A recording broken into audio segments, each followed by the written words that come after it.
When the video leaked, everyone thought it was a scandal. A powerful man whispering to a 19-year-old maid. The words caught on camera were damning in their brevity. Too big. Just sit on it and do it. The clip was 20 seconds long, grainy and shaky, filmed through a half-open door. Within an hour, it had spread like wildfire across every platform. TikTok, Twitter, Reddit, every gossip site that fed on humiliation and outrage. The caption read, "Powerful man caught on tape." By 7 o'clock that morning, New York woke to hashtags trending at number one. Too Big Challenge and hashtag Santoro Scandal. News anchors called it the biggest shock of the year. Dominic Santoro, the reclusive figure who controlled half the city's private security operations, the man whose name was whispered in boardrooms and back alleys alike, was now the most exposed person on the planet. Reporters camped outside the iron gates of his Hamptons estate. Investors, the legitimate ones at least, demanded statements. Lawyers scrambled for damage control. And somewhere in the eye of the storm stood Sofia Ramirez, the maid from the video, the girl whose face the tabloids zoomed in on like prey. By noon, paparazzi had found her apartment in Queens. They followed her to the subway station, cameras flashing as if fame were a crime she'd committed. Some shouted questions that cut like glass. Is it true he paid you millions? Do you love him? Did he threaten you? Her phone flooded with messages, half threats, half pity. A cousin she hadn't spoken to in years texted, "Congratulations, rich girl." Another message, anonymous, called her things she couldn't repeat aloud. Sophia locked herself in her small bathroom, trembling, watching her own reflection blur through tears as her name rolled across television screens nationwide. Outside, people argued over her dignity like it was public property, something anyone could claim and dissect. At the same time, in the stone mansion overlooking the Atlantic, Dominic sat in his rehabilitation room, his phone lighting up with notifications he wished he could erase from existence. The same room where the video had been filmed, bright, sterile, smelling faintly of antiseptic and leather. The same room where he had been learning to stand again after the attempt on his life that had left him partially paralyzed. His face was pale under the cold fluorescent light, his jaw tight with disbelief. The whisper that had gone viral was never meant for the world. It had been meant for courage, for survival, for the absurd humor two people shared when life became too heavy to bear. Yet the internet had already judged. His phone buzzed again. Rocco, his right hand for 15 years, stood near the doorway, arms crossed, expression unreadable. "The lawyers are calling, boss. They want a statement now." Dominic didn't look up. "Tell them to wait. They're saying the whole operation could collapse if this gets worse." "Then let it collapse," Dominic said quietly, his voice carrying that particular edge that made even loyal men hesitate. He stared at the paused frame on his tablet, her face close to his hand resting against the rehabilitation bar. Both of them caught in a moment the world had twisted into something ugly. The internet saw sin, he saw survival. Then a breaking headline flashed across the wall-mounted television. Investigation underway. Former employees speak out. Fabricated testimonies filled the screen. People claiming they'd seen him manipulate staff, demand obedience, use his power to intimidate. His company's legal team begged him to issue a statement blaming her, to call it manipulation, to paint her as opportunistic. Dominic refused. His silence was interpreted as guilt. Meanwhile, the online world turned Sophia into a meme. Teenagers mocked her body, copying her posture in videos, using filters to exaggerate her curves. The cruelest trend was called the "Sit on It Challenge," where influencers mimicked the phrase with laughter, turning her pain into entertainment. Sophia's agency fired her that afternoon, citing brand risk. By midnight, she was unemployed, publicly shamed, and terrified to leave her apartment. Her younger brother knocked softly on her bedroom door. "Sophia, why are they saying bad things about you?" She pressed her forehead against the door, tears streaming silently. "They just don't know the truth, mijo." Cameras flashed outside her window, hunting for more pain to broadcast. And inside the stone mansion, Dominic Santoro opened his laptop to write a statement, but no words came. Instead, he remembered how it had all started 3 months earlier. The day she first stepped into his life with a mop, a nervous smile, and courage too pure for the world he inhabited. He closed the laptop, leaned back against the cold leather chair, and whispered to himself, maybe the world doesn't deserve to know what really happened. Then he looked up at the security camera in the corner, the same one that had betrayed them, and said quietly, his voice carrying the weight of a promise, but I will tell it anyway. The scene froze there, bathed in dim amber light from the desk lamp. His reflection fractured across the dark window. His eyes held not anger, but something heavier, sorrow perhaps, or the quiet fury of a man who'd survived worse betrayals and refused to break. Then the image faded, replaced by text on the screen. 3 months earlier, before the world called him a predator, before she became a symbol of shame, before the internet took their story and burned it for entertainment, there was only a man learning to walk again, and a girl who refused to laugh at his pain. That was how it really began. The morning light in the Hamptons was merciless and white, cutting through the heavy curtains of Dominic Santoro's seaside estate like judgment slicing through stone. For 3 years he had avoided that light, living behind tinted windows and the quiet hum of security systems that monitored every breath, every movement, every threat. The world called him the Phantom Boss because no one had seen him in public since the incident. The night his car was run off the road in what everyone believed was an accident, but he knew was an attempt on his life. A calculated move by rivals who thought his empire could be taken if he was removed from the board. His survival was a miracle, but it came with a brutal price. The surgeons had rebuilt his spine with titanium rods, fused bones that would never bend the same way again. Yet they couldn't restore what he'd lost inside, the sense of being whole, of being invincible. Every movement hurt. Every sound reminded him of screeching metal and the smell of gasoline. In silence, he ran his operations through encrypted calls and trusted intermediaries. Money still obeyed him. Fear still protected him, but his own body would not. He spent mornings with physical therapists who came and went, never lasting more than a week. They whispered about his temper, his refusal to be touched, his cold precision that made even medical professionals uncomfortable. He fired them all without explanation. The latest one had left in tears 2 days ago, muttering that the man had no soul left. Dominic hadn't argued. He wasn't sure she was wrong. His only constant companion was Rocco, the silent shadow who had been by his side since they were teenagers running numbers in Brooklyn. Rocco understood loyalty in a way most men didn't. Not blind, but earned. He also understood when to speak and when to simply stand watch. The estate itself reflected Dominic's world. Stone walls thick enough to muffle secrets, dark wood paneling that swallowed light, and floors that creaked only when he wanted them to. No glass towers, no modern sterility, just old-world strength wrapped in shadows. The business he'd built, Santoro Security, was thriving on paper. Private security, bodyguard services, consulting for corporations that needed problems to disappear quietly. On paper, it was legitimate. Beneath the surface, it was an empire men feared to cross. Yet Dominic Santoro, the man who could make threats vanish with a phone call, couldn't secure his own peace. When Rocco brought a folder of new staffing requests one gray morning, Dominic barely looked up from his coffee. I told you no more live-in staff. Rocco's voice was calm, measured. Boss, we need someone for basic cleaning. The estate's falling apart. Even ghosts need maintenance. Dominic's jaw tightened. Fine. Choose whoever you want. Just no questions, no interviews, no one who'll look at you like you're broken, Rocco finished quietly. Dominic's eyes flicked up, sharp. But he said nothing because Rocco was right.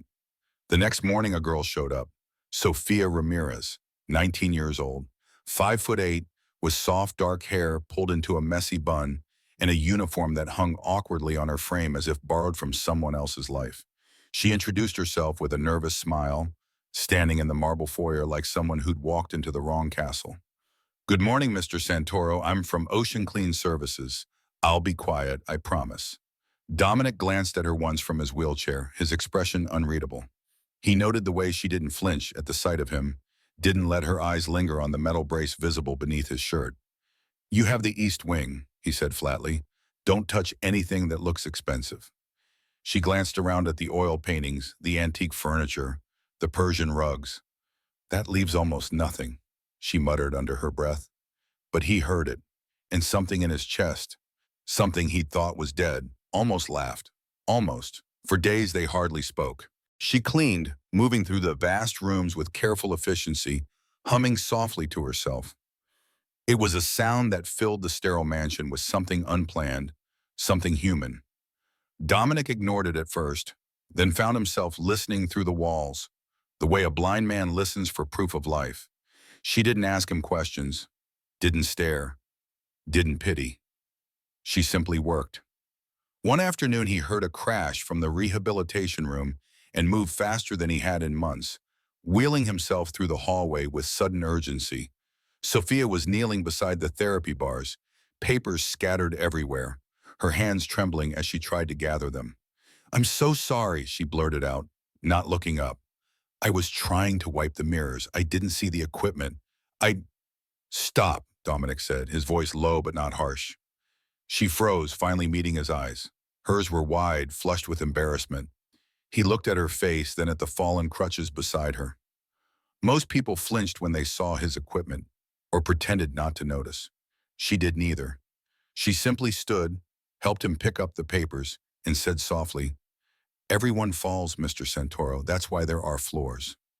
The words disarmed him more than any pity ever could. After she left, he sat staring at the mirror, seeing not a feared man or a crippled one, but someone who'd just been spoken to like he was ordinary. That night, he couldn't sleep. He replayed her tone, the absence of judgment, the casual courage in her voice. He found himself checking the security feed, watching her close up the cleaning cart, her movements slow and deliberate, like someone carrying invisible weight. The next morning, when she returned, she found him already waiting in the therapy room. "I'll handle the mirrors," he said without preamble. She smiled slightly, setting down her supplies. "You planning to fire me for honesty?" "I've fired people for less," he replied, but his eyes softened just barely.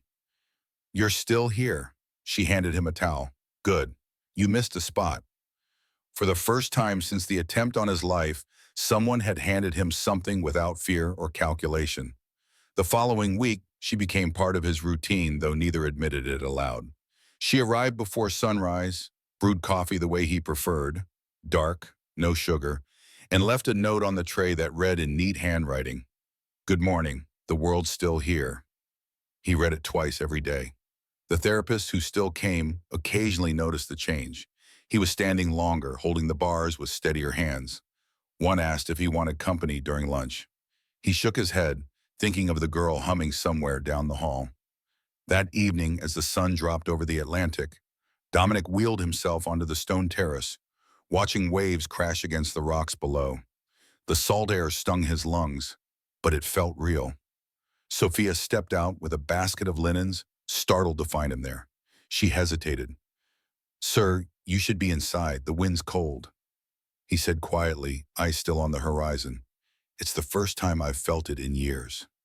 The breeze tangled her hair. She smiled faintly. "You're weird, you know that? Men like you don't feel the weather."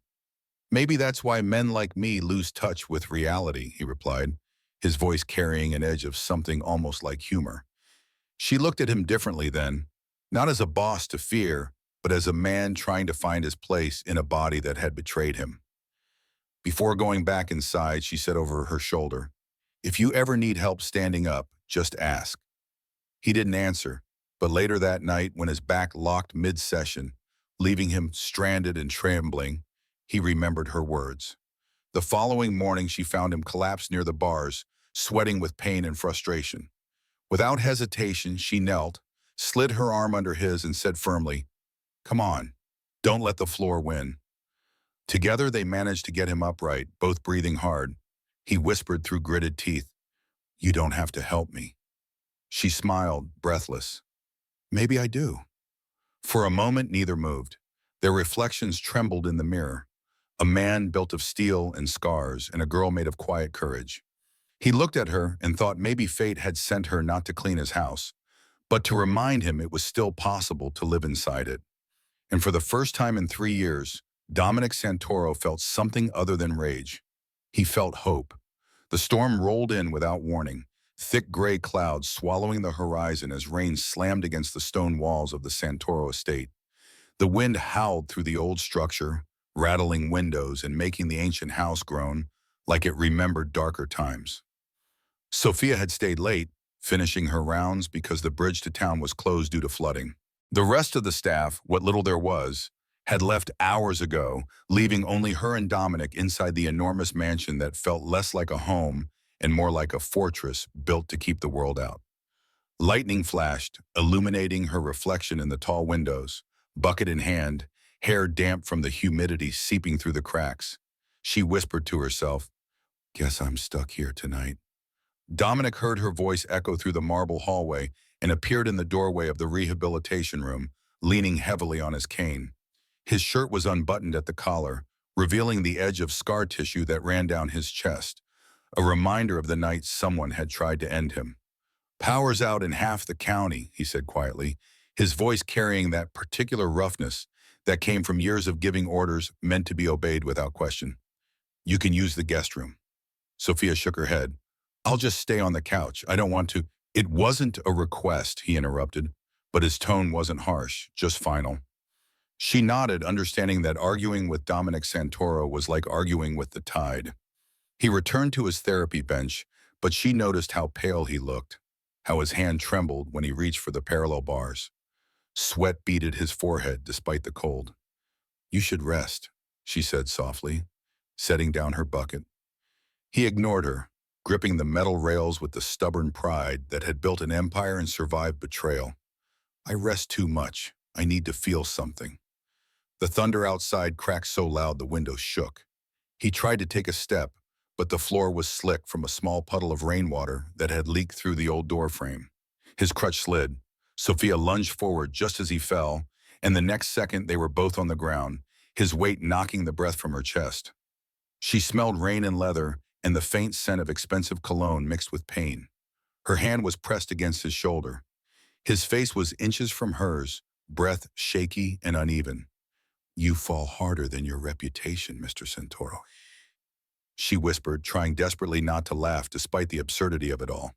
For a heartbeat, the corners of his mouth twitched.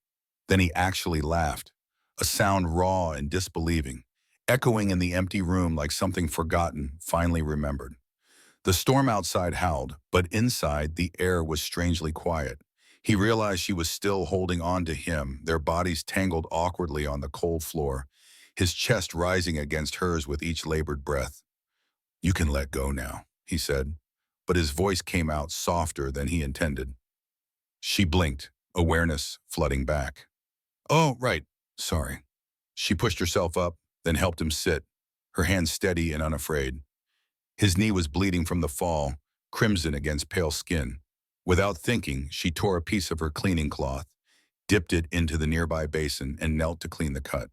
Her touch was gentle but efficient. "I've done this for my brother when he played soccer," she said, focused on the task. "You learn not to be squeamish." "You're not squeamish," he observed, watching her concentration. "I don't have time to be squeamish," she answered simply. "People like me don't get that luxury." He looked at her profile, the determination in her face, the way she spoke without self-pity or performance. When was the last time someone had treated him this way? Without worship, without fear, without expectation? Maybe never. She glanced up, catching him staring. "What?" "You're different than I thought," he said. "Different how?" He hesitated. "You look at me like I'm just a man who fell, not like I'm dangerous," she finished quietly. "Maybe you are, but right now you're also bleeding, and that's what matters." Something shifted in his chest, a crack in the armor he'd worn for so long it had fused with his skin. When she finished cleaning the wound, she sat back on her heels. "You should be fine, unless you're secretly made of glass." He smiled faintly. "My body, maybe. My pride, definitely." The power flickered again, throwing the room into shadow. The wind moaned through the cracks of the old stone walls. "You should eat something," she said, standing and offering her hand. He shook his head. "I'm not hungry." "You're lying," she replied. "Powerful men lie about being fine the way poor people lie about being happy." That made him laugh again, deeper this time, surprised by her bluntness. Fine, he said, accepting her hand. Lead the way. They ended up in the kitchen, sitting across from each other at the old wooden table while the storm raged outside. Sophia heated leftover pasta in the microwave and slid the plate to him. He hesitated before taking a bite, as if rediscovering the act of eating in company. She poured herself coffee, watching him from the corner of her eye. So what happened to you? She asked finally, her voice gentle but direct. The accident, he said flatly. My car went off the road. I was lucky. She tilted her head. You call this lucky? He shrugged, the gesture carrying weight. Some people didn't walk away at all. And you? He asked, turning the question on her with the precision of someone used to interrogations. How does a girl like you end up cleaning estates for men like me? She looked down, stirring her coffee slowly. When people look at me, they see my size before they hear my words. It's hard to get a job when every interviewer stares at your body before your resume. Cleaning's honest work, at least. Nobody expects you to be perfect when you're invisible. He studied her the way he used to study threats, searching for truth between the lines, reading what wasn't said aloud. You've been through things, haven't you? He said quietly. Everyone has, she replied. I just don't hide mine behind stone walls. For a long moment they sat in silence, broken only by thunder rolling across the Atlantic. Then he said, his voice barely above a whisper, I can't feel below my waist most days. The doctors say some nerves might recover, but probably not all. I wake up every morning pretending it doesn't matter, but it does. She looked up, startled by the admission. He continued, eyes fixed on his plate. I built my life on control. Now I can't even control my own body. She nodded slowly. So we're both broken, she said softly. Maybe, he replied, or maybe we're just different shapes of whole. That line hung between them, delicate as breath. The rain eased, turning into a steady rhythm like a heartbeat against glass. She smiled faintly. I should probably check the windows before the whole house floods. He watched her leave, her silhouette framed by candlelight Rocco had lit throughout the hall. And for the first time in years, the silence didn't feel like punishment. It felt like possibility. Later that night, when he lay in bed listening to the storm fade, he could still hear her laughter echoing through the halls, the sound blending with the sea, filling spaces he'd thought were permanently empty. It was absurd how alive it made him feel. He whispered into the dark, maybe to her, maybe to himself. You fall harder than your reputation, Mr. Santoro. And for once, he didn't mind the fall at all. Morning light leaked through the windows like forgiveness after a long night of storm. The rain had passed, leaving behind the scent of salt and renewal. Dominic sat in the rehabilitation room earlier than usual, staring at the parallel bars like an enemy he was learning to respect. His muscles still ached from the fall, from the years of forcing his body to obey commands it no longer understood. Yet something inside him felt different this morning. Not broken, not numb, just aware. When Sophia entered carrying a tray with coffee and something that looked suspiciously like toast, she found him already gripping the bars, trying to stand. She set the tray down quickly. You should wait for me. I can't wait forever, he replied, his voice rough from effort. She crossed the floor, her footsteps soft on the stone, and adjusted the safety strap around his torso with practiced efficiency. He winced when she tightened it. Breathe, she said gently. The body listens better when it knows it's safe. He gave a small, strained laugh. Is that what you tell yourself too? She smiled without answering, her hands steady and sure. He gripped the bars harder, knuckles whitening as he pushed up. An inch, then two. For the first time since the night everything changed, he stood fully upright, not steadily, not gracefully, but standing. She stepped closer instinctively, one hand hovering near his waist, ready to catch him if he fell. His breath caught, pain shooting up his spine like lightning through metal. It's too much, she said, concern flickering across her face. Too big a move. Too big. He forced a shaky grin through the pain. Then maybe I just need to sit on it and do it. Sophia froze mid-breath, startled by the phrasing. Then, as he grimaced and lowered himself back onto the therapy bench, realization dawned. He was talking about the balance ball, the large foam roller he used to stabilize his back during exercises. He wasn't being crude. He was trying to joke through pain. For a moment, the absurdity of it all, this feared man with titanium in his spine making awkward metaphors in a luxury rehabilitation room, was too much. She burst out laughing, the sound genuine and unguarded. He looked up at her laughter like a man seeing sunlight after months underground. "What?" he asked, but his eyes held amusement. "That's your motivational quote now?" she teased, still laughing. "Too big. Just sit on it and do it." He chuckled weakly. "Maybe I'll print it on a poster. Inspire millions." "Or traumatize them," she said, wiping tears from her eyes. He smiled fully then, the kind of smile that didn't need an audience, that existed simply because it wanted to. They stayed that way for a while, two people sharing oxygen and awkward joy in a room that had only ever known silence and struggle. Later that day, when she returned to continue cleaning, he asked her to stay during his next session. "The therapist canceled," he explained, though they both knew he'd sent the therapist away on purpose. "You've got steady hands. You'll do fine." "I'm not trained for this," she protested.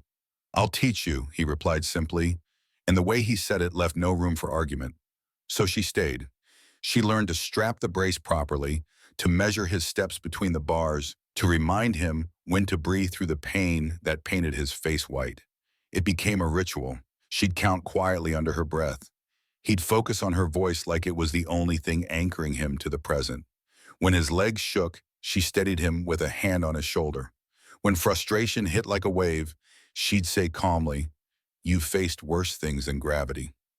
One afternoon, he stumbled and caught her arm to keep from falling. Their bodies collided, his chest against her shoulder, her hands instinctively gripping his waist for balance. For a split second, neither moved. His hand gripped her shoulder. Her heart raced against her ribs. The air between them thickened with proximity and something unnamed. "You okay?" she asked, her voice barely above a whisper. "I forgot what okay feels like," he whispered back, still catching his breath. She didn't pull away. "You're allowed to feel again, Dominic." It was the first time she'd used his first name. He met her gaze, something flickering there. Fear, maybe, or longing, or both tangled together.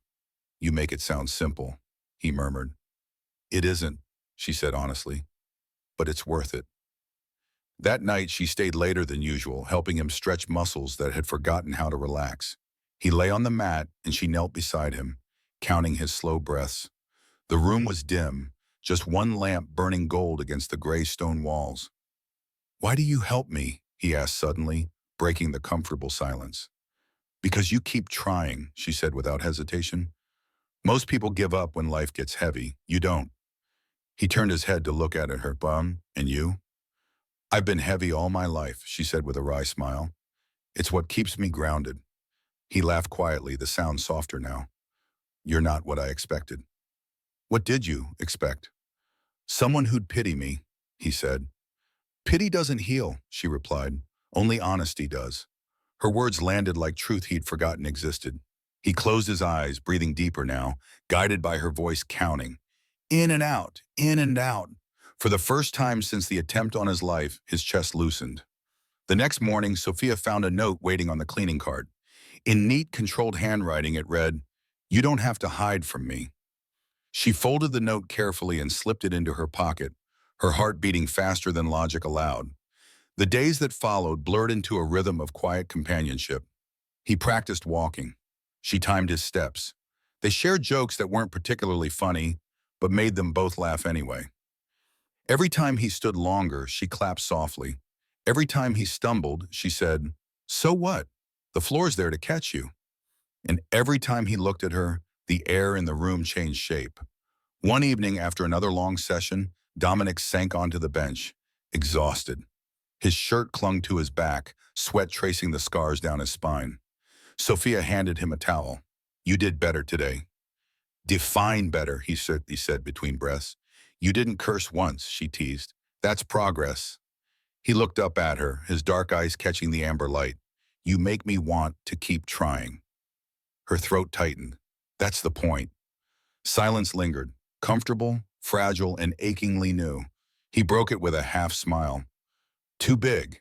Just sit on it and do it, he said again, deliberately repeating the phrase that had once made her laugh. This time the words sounded different, not about therapy or pain, but about courage, about choosing to live despite everything. She shook her head, smiling despite herself.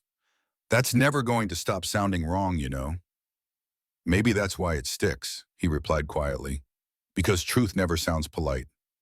That night, when she left the mansion, she looked back once through the stone archway. Dominic stood by the window, upright and unsteady, but standing. The ocean behind him caught the last of the sun, painting his silhouette in gold. Sophia whispered to herself, he's learning to stand again. She didn't realize she was learning too, to believe in something that wasn't supposed to happen, in someone who was supposed to be unreachable. And somewhere deep inside Dominic Santoro, a whisper echoed that would outlive the walls of that room. Too big, he murmured again, smiling faintly to himself. Just do it anyway. The mansion felt different that evening, quieter, more intimate, as if the stone walls themselves were holding their breath. Dominic had asked Sophia to stay for dinner, saying it was a thank you for helping him walk again. She almost said no, afraid of what people might think, afraid of crossing lines that shouldn't be crossed. But there was something in his eyes, not demand, but genuine request, that made refusal impossible. When she entered the dining room, the long table that usually looked like a war council had been stripped down to something startlingly simple. One pizza box still warm, two plates, candles flickering in empty wine bottles. No crystal, no silver, just honest simplicity. Dominic Santoro, the man who once hosted meetings where fortunes were decided and lives were ended, sat at the head of the table barefoot, wearing a simple black shirt, looking like someone trying to remember how to be human. She hesitated at the threshold. You really ordered pizza? He nodded, something almost sheepish in his expression. I didn't know what normal people eat together.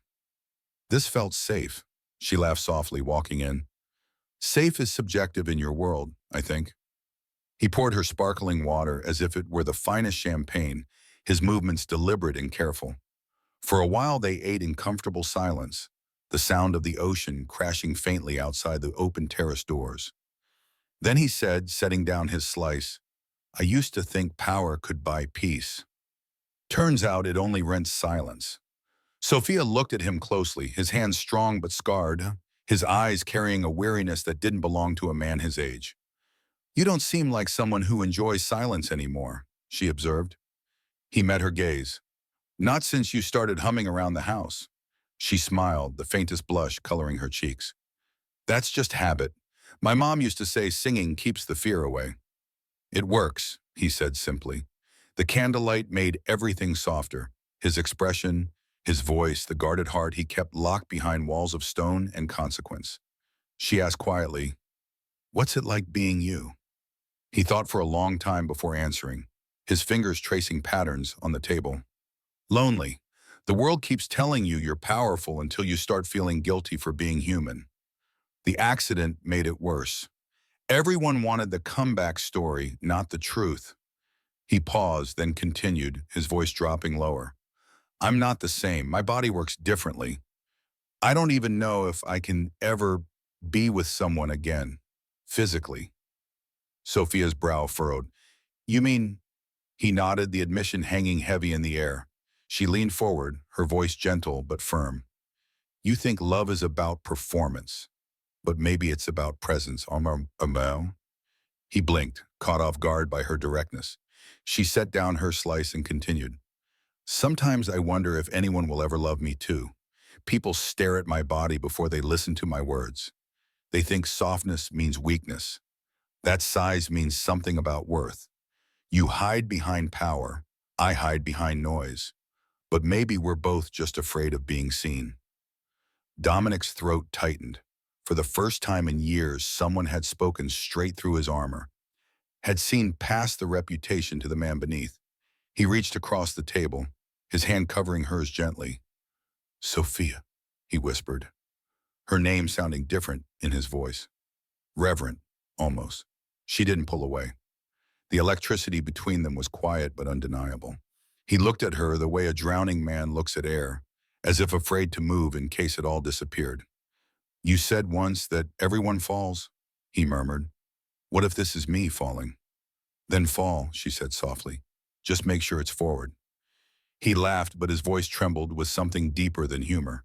They sat like that for what felt like hours, the storm of the outside world replaced by a fragile, sacred calm. Finally, she asked, "Tell me something true." He hesitated, then said quietly, "I'm terrified." Of what? Of touching someone and not feeling enough, of being touched and being pitied. She squeezed his hand. Then let's make it not about that. When she stood and came around the table, he stayed perfectly still, barely breathing. Her steps were slow, deliberate. She knelt beside his chair so their eyes were level. You don't have to prove anything, Dominic. Just be here. Her hand came up to his face, thumb brushing the faint stubble along his jaw.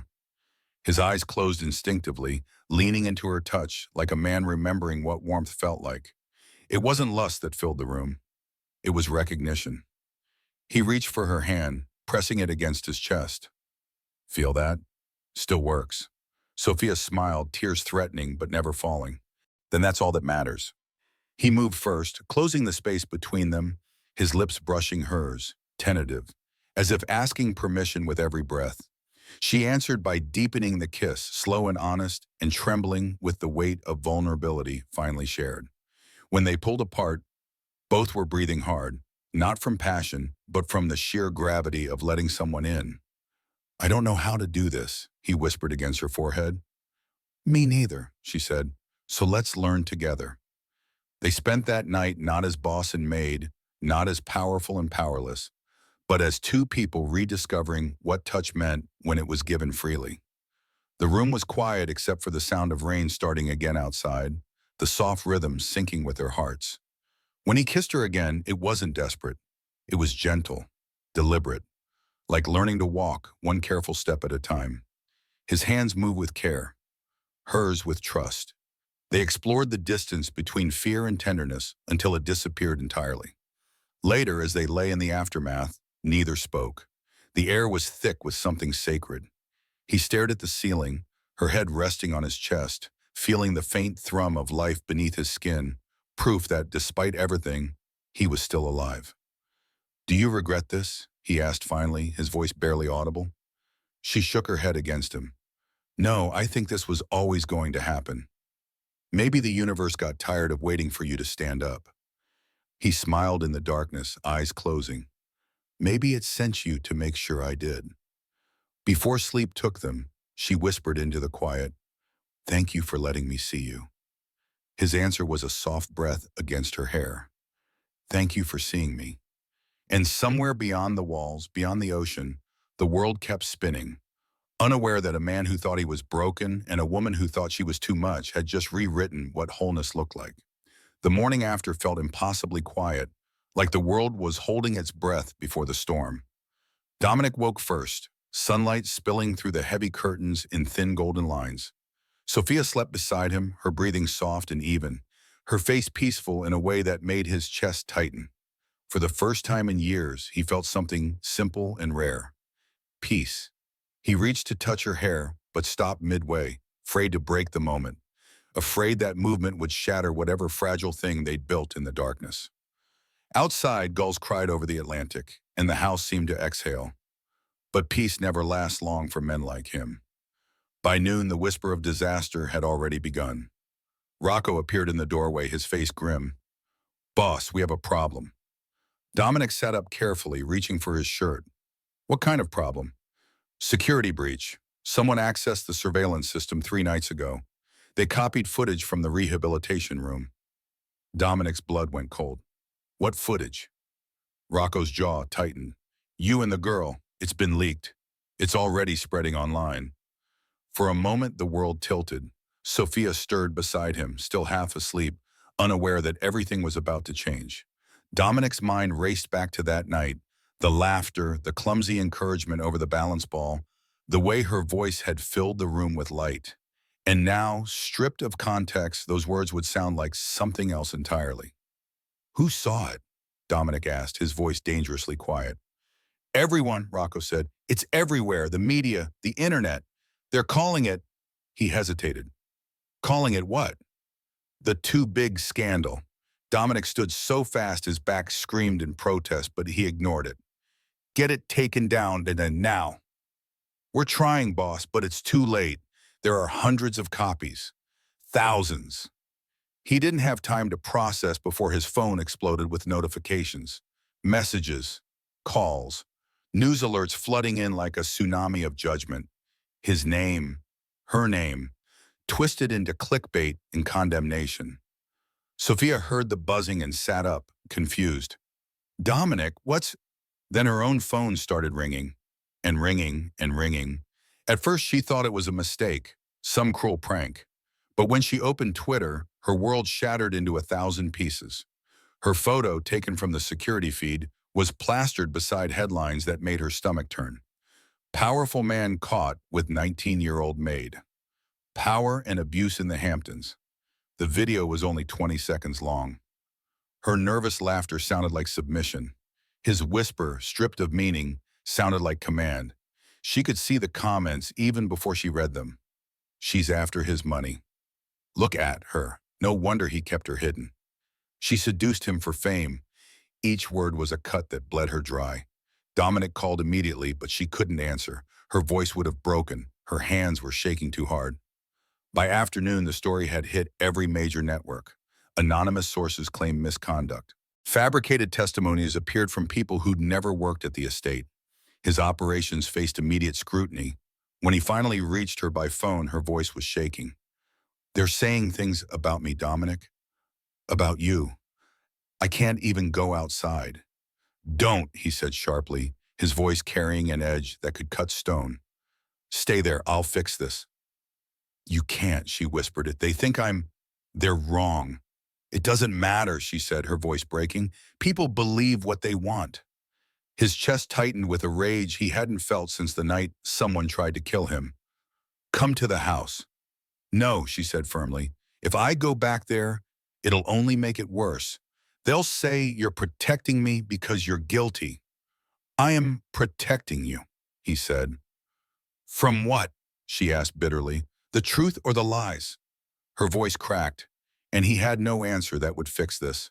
When the call ended, he stared at the phone, feeling the world tilt beneath his feet the same way it had the night his car went off the road. Fire, metal, betrayal, and now her voice fading like smoke. That night, news vans parked outside his gates. Drones hovered over the estate. Headlines screamed of scandal and exploitation. Sophia's agency dropped her, citing moral violations. Her landlord slipped an eviction notice under her door due to media disturbance. She packed what little she had into a backpack and left under cover of darkness. Hood pulled low, moving through streets that felt hostile and hunting. Dominic tried to reach her again, but she didn't pick up. Meanwhile, Rocco stood in Dominic's study, arms crossed. The lawyers want you to issue a statement. Deny everything. Say she misled you. Dominic's voice was cold as winter steel. She didn't do anything wrong. Boss, if you don't distance yourself, this could destroy everything you've built. Then let it burn, Dominic said quietly, his eyes dark with something dangerous. I've rebuilt from ashes before. Rocco hesitated, then nodded once, understanding in the way only someone who'd stood beside him for decades could. Outside, rain began to fall again, soft at first, then heavier. The world had turned on him before. Rivals, enemies, prosecutors. But this felt different, because this time, someone innocent was caught in the crossfire. He opened his laptop. The video played again, distorted and cruel. The words that had been about courage now sounded alien, predatory. He shut it off, disgusted. Somewhere in Queens, Sophia sat on the floor of a cheap motel room, scrolling through comments she should never have read. Every insult echoed like truth she couldn't escape. I didn't do anything wrong, she whispered to the empty room. But even she didn't believe it anymore. Her phone buzzed. A message from Dominic. Don't believe them. I'm fighting this. She stared at the screen, tears blurring her vision. She typed back, you can't fight the internet. But she didn't send it. Instead, she put the phone face down and cried quietly until dawn. At the mansion, Dominic sat by the dark window, watching lightning split the sea in jagged lines of white fire. His reflection stared back at him, tired, furious, and still standing. He whispered into the storm, a promise or a threat. "I'll fix this, Sophia. I swear I will." But he didn't know yet how. He only knew that whoever leaked that footage had made the worst mistake of their life. And Dominic Santoro had built his reputation on making sure mistakes were never repeated. Weeks passed, and the world showed no mercy. The scandal grew like wildfire, feeding on outrage and half-truths, until even people who'd never heard of Dominic Santoro had an opinion about him. Talk shows mocked the incident. Late-night comedians turned it into punchlines. The internet didn't want truth. It wanted entertainment, and nothing entertained quite like watching the powerful fall. Sophia disappeared into the noise of the city. She found work delivering food in Queens, wearing a cap low over her face, her phone pinging with orders while strangers whispered behind her back. Every time she caught her reflection in a store window, it felt like looking at someone the world had already convicted. She stopped answering Dominic's calls weeks ago, not from anger, but because every word with him hurt too much, reminded her too sharply of what they'd lost. One evening, as she handed an order to a customer, she saw her own face flash across a television screen inside the restaurant. The headline read, "The maid leaked messages confirm manipulation." Her breath caught. She stepped closer, horror mounting as she saw fake screenshots. AI-generated text showing her begging for money, manipulating him emotionally during his recovery. The anchor's voice dripped with false sympathy. Sources claim she targeted Mr. Santoro during his most vulnerable period. Sophia turned and ran outside as rain started to fall, her delivery bag soaking through, her chest burning. She leaned against a lamppost, whispering to herself through tears, "That's not me. That's not real." But no one was listening. Meanwhile, in the stone mansion that had once been her sanctuary, Dominic was discovering the rot inside his own world. The hacker had been traced, not an outsider, but someone within his inner circle. When Rocco slid the report across his desk, Dominic's hands went cold. "The leak came from Logan's access codes," Rocco said quietly. "Your assistant. He sold the footage to the tabloids for $50,000. He also supplied internal schedules and fabricated employee testimonies." Dominic felt his jaw clench so hard his teeth ached. Logan, the man who'd been with him for years, who'd arranged Sophia's hiring, who'd stood in this very room offering advice. "Whitey." Dominic's voice was deadly quiet. Rocco hesitated. "Rival operation offered him a position. He said you were finished anyway. Thought he was securing his future." For a long moment, Dominic said nothing. Then he stood, the chair scraping against stone with a sound like judgment. "Get him," Dominic said. "Bring him here." Rocco nodded once and disappeared. When Logan was dragged into the study 3 hours later, pale and sweating, he couldn't meet Dominic's eyes. "Boss, I can explain." "Don't," Dominic interrupted, his voice carrying the weight of finality. "You sold her name for $50,000. You fabricated lies that destroyed an innocent girl's life. For what? A job with people who'll betray you the moment you're no longer useful." Logan stammered, "I didn't think—" "No," Dominic said. "You didn't think about consequences, only profit." He stepped closer, his presence filling the room despite his cane. "You're done. Not just with me, with this city.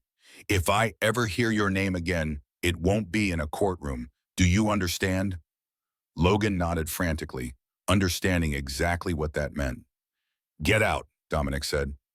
After Logan was escorted out, and Dominic knew Rocco would make sure the message was clear, he stood alone in his study, staring at the walls that suddenly felt like a prison. He'd built an empire on loyalty bought with fear and money. But Sophia had given him something freely, and he'd already on it, boss. Because if there was one thing Dominic Santoro knew how to do, it was find what mattered. And Sofia Ramirez mattered more than anything he'd ever built. The next day, Dominic did something he hadn't done in years. He left the mansion himself. No drivers, no intermediaries. Just him, Rocco at the wheel, driving through rain-slicked streets toward Queens. One of Rocco's contacts had spotted Sophia delivering food near Roosevelt Avenue. When Dominic heard, he didn't hesitate. The car stopped outside a small diner, rain hammering the windshield. Through the fogged glass, he saw her, hair tucked under a cap, handing a customer a bag, shoulders slumped with exhaustion. He opened the door and stepped out, cane in hand, rain soaking through his coat within seconds. Each step toward the diner felt like climbing a mountain, his body protesting, his heart hammering. When the door chimed and she looked up, the world went silent.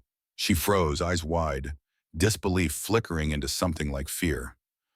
"Dominic," she breathed, "you shouldn't be here." "Neither should you," he said, his voice low and rough. "You told me to stand up again. I did, but I can't stand without you." A few customers looked over, recognizing him from the news. Phones came out, cameras started recording. But this time Dominic didn't care. He stepped closer, his hand trembling. "I'm sorry I didn't protect you sooner. I was scared of losing everything. But you were everything." Her lip quivered. "Dominic, they're filming. Let them," he said firmly. "They filmed our worst moment. Let them see the truth too." And right there in the middle of the diner, with rain pounding outside and cameras rolling, he took her hands in his. "You told me once that real doesn't need to be perfect," he said. "I finally understand that." Tears slipped down her cheeks. "You're insane." "Probably," he said, "but so is this." The crowd was silent now, the sound of rain and camera shutters blending into something that almost sounded like witnessing something sacred. Sophia looked at him, at the man who had everything and risked it all to give her back her name. And in that moment, she didn't care who was watching. She stepped forward and wrapped her arms around him, and he held her like she was the only solid thing in a world that had tried to break them both. The room erupted in camera flashes, but all Dominic felt was her warmth, her heartbeat steady against his chest. Proof the world hadn't won after all. The video from the diner exploded across every platform before midnight. For the first time since the scandal began, people stopped laughing and started listening. The raw footage showed Dominic Santoro, feared, powerful, untouchable, limping into a rain-soaked diner, pleading not with arrogance or wealth, but with vulnerability. "You told me to stand up again. I did, but I can't stand without you." The line became the most replayed moment on TikTok overnight, transforming into a symbol of accountability and genuine love. Millions shared it with captions like, "When powerful people own their humanity," and "Love that doesn't care about cameras." The internet that once devoured them began rebuilding them, pixel by pixel, in empathy. Sophia woke the next morning to her phone buzzing with thousands of messages. Not hate this time, but hope. Women wrote that they believed her now, that they'd been misjudged too, that her courage gave them strength. She sat on the edge of her motel bed, crying quietly because she couldn't remember the last time people had spoken about her with kindness. Dominic's world, meanwhile, was in controlled chaos. Rocco reported that the rival operation behind Logan's betrayal had quietly withdrawn, sensing they'd miscalculated badly. When his remaining advisors demanded damage control, Dominic refused. "You can't fix what was never broken," he told them. "We were human, that's all." Then he issued one final statement across all channels, in his own words. "A woman's dignity is not collateral damage for profit. Her story deserves to be heard. The narrative ends here." The post went viral instantly. Days later, Dominic drove back to Queens in daylight this time. The diner owner greeted him with a knowing smile. "You're the guy from the rain." Dominic smiled faintly. Guilty. Sophia was restocking supplies in the back when she saw him through the glass door. She hesitated 1 second too long, then went to him. He looked healthier now, more grounded, still leaning on his cane, but no longer defeated by it. "You found me again," she said quietly. "I wasn't done proving you right," he replied. "About what?" "That real love doesn't care about headlines." He reached into his coat and handed her a folded document. "What's this?" she asked, unfolding it carefully. "The charter for something new," he said. "A foundation. I'm calling it Real is Enough. It's for women who've been shamed, silenced, or slandered by lies." "You're going to run it?" She blinked, stunned. "Dominic, I'm not qualified to—" "You're qualified to survive," he interrupted gently. "And that's rarer than any degree."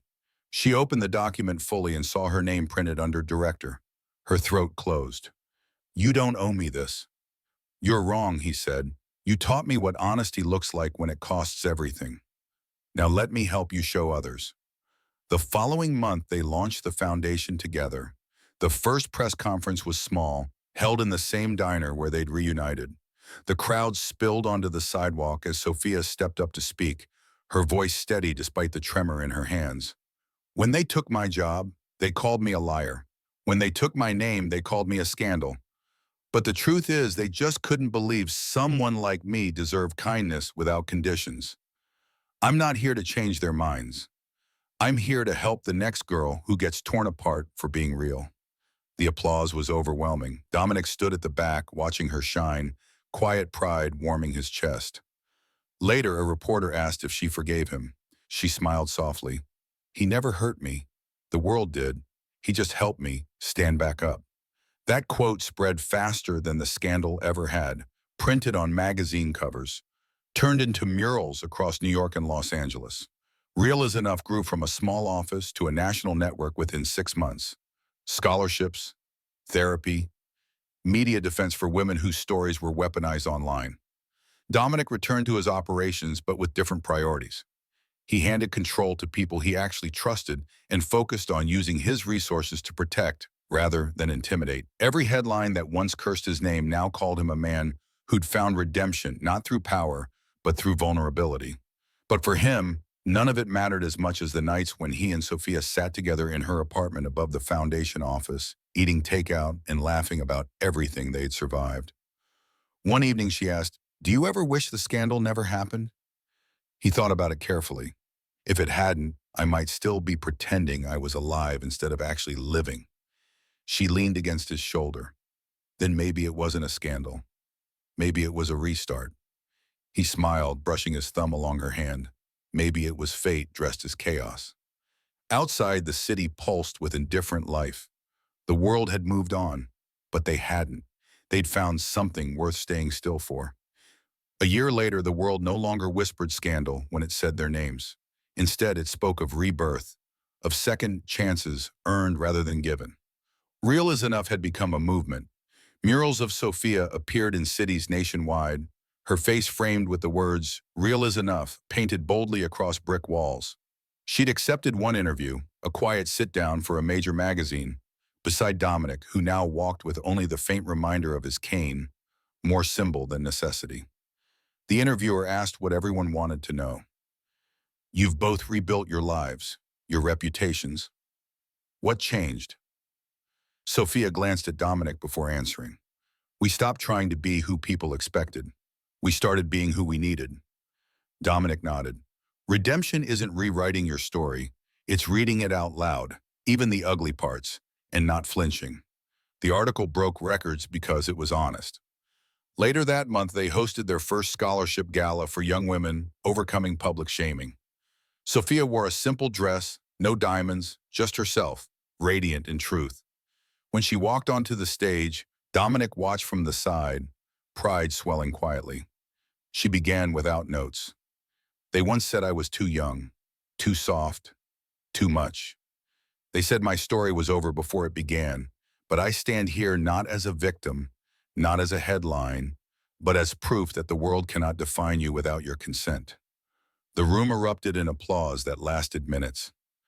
Dominic stepped onto the stage beside her, whispering just loud enough for her to hear, "You were born for this." She smiled, whispering back, "No, we were reborn for this." The next morning, clips of her speech trended globally under hashtag The Rebirth. But beyond headlines, their lives had grown quieter, fuller. They'd moved to a small house in Malibu, mornings with ocean air, evenings with laughter over burnt attempts at cooking. Dominic mentored people rebuilding from nothing. Sophia ran workshops for girls learning to find their voices again.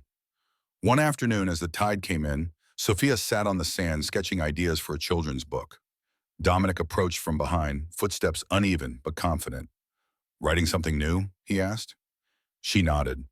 "A story about a girl who learns she's enough even when people tell her otherwise." "Sounds familiar," he said, sitting beside her.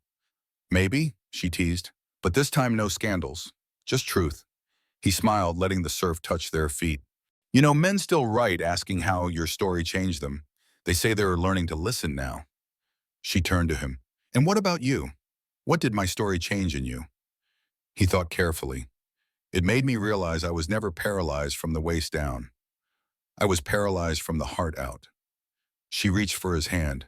Not anymore. He looked at her, sunlight reflecting in her eyes, and saw not the maid who'd entered his world years ago, but the woman who'd rebuilt what strength meant. That night, they watched the sun marching together. Sophia leaned her head on his shoulder. "Do you ever think about how it started?" she asked. He chuckled.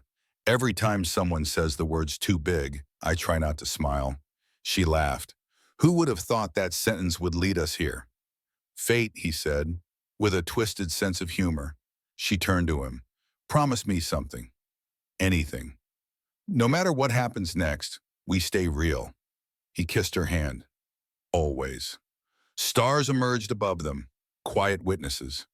When dawn came, it felt not like another day, but the continuation of something sacred.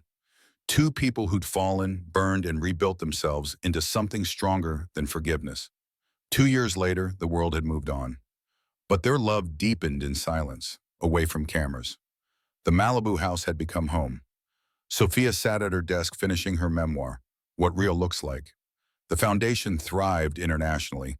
But today, no cameras, just salt air, coffee, and life rebuilt from ruins. Dominic appeared in the doorway. "Ready?" She looked up, smiling. "I've been ready for 2 years." Outside, lanterns swung in the wind. A small gathering of friends and girls from the program waited. They'd married months ago, quietly, in a courthouse, but tonight was celebration of what came after vows, the living part of love. Sophia stood barefoot in linen, Dominic barefoot too because he said shoes felt dishonest now. Sunset bled gold across the ocean. When they reached the center of the deck, she turned to him. "2 years ago, we were memes. Now look at us," he chuckled. "Still viral, but for the right reasons." She took his hand. "Do you think about that night?" "Every day," he said. "Not because of what the world saw, but what I felt. You looked at me like I wasn't broken. That's because you never were. You just forgot." He pulled her close. "Still too big?" he asked with a smile. She laughed through tears. "No, just big enough to hold everything I love." Gentle applause followed, the kind that comes from hearts that understand. Hours later, after everyone left, they sat under lanterns glowing against the dark sky. Sophia leaned back against his chest, watching the tide. "The internet thinks it made us famous." He smiled. "Let them think that. We know the truth." Which is, love doesn't need publicity. It just survives everything fake. She turned and kissed him, slow and grateful.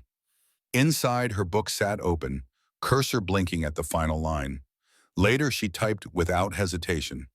They tried to make her a meme. They turned him into a headline. But love has no algorithm. It just survives everything fake. She hit save, then returned to the deck where he watched stars. "What does real look like?" she murmured. "Exactly this," he replied. Waves crashed, wind carried ocean salt, candle smoke drifted upward. It wasn't a fairy tale ending. It was better. It was real. And as they held each other beneath the quiet sky, the universe that once seemed cruel now felt small and kind, as if it too believed redemption was just another word for love that refused to die.